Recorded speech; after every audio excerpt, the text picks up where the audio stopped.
if you're ever in an interaction with law enforcement and you feel that your rights have been violated, it's not the time to deal with it while you're standing there talking to the police officer in the course of his duties. Um, the best thing to do right there is, just record everything that you can, document everything, save things, look for other witnesses, but you're not going to win when you're on the side of that road because he's going to be out there, then he's just going to get amped up. And then a lot of times he'll even call his backup. And then one of the other things you're going to go actually, some people say, well, I want to see a supervisor. And sometimes that can be an okay move, but you're going to amp him up even worse. And half the time when the supervisor gets there, then he's almost on the same track as well. So, and most of the time they just went to lunch with this guy, or they came up in the department together, and that guy is just the one that just happened to get promoted. But he's going to pretty much follow that same agenda because, like, they operate the same way every night. They go out every night. They meet up in roll call. They meet over for coffee. They're working together as a team. So when you have a team working together, they're going to support each other. And if that sergeant comes out and don't back that officer, then he'll get a bad rep. And then it's just the way it kind of works. So the best thing that I find is, like, if I'm going to get pulled over, I'm going to get stopped. The first thing that I'm going to do is I just want to make a record. I want to usually pick up my phone and start recording. I'm not going to make a big issue that I am recording.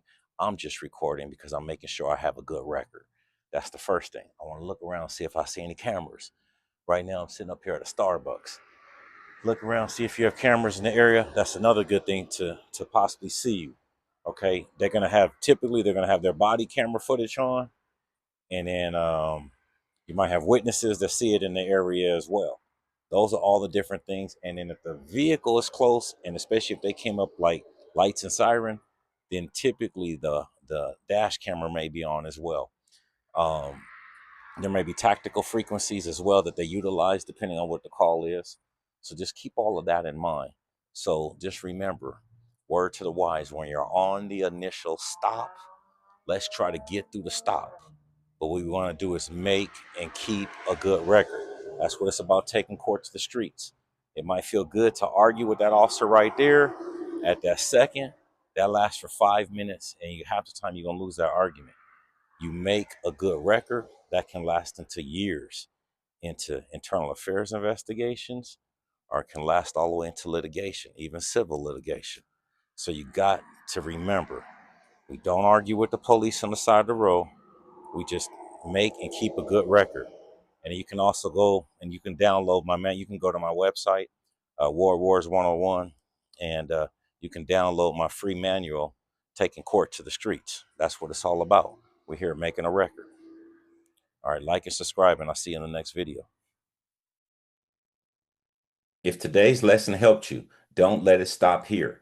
I've created a free companion guide that walks you through the exact framework we covered today, along with practical checklists, worksheets, and strategy tools you can start using immediately. Simply visit warwars101.org and download your free Taking Court to Streets starter guide.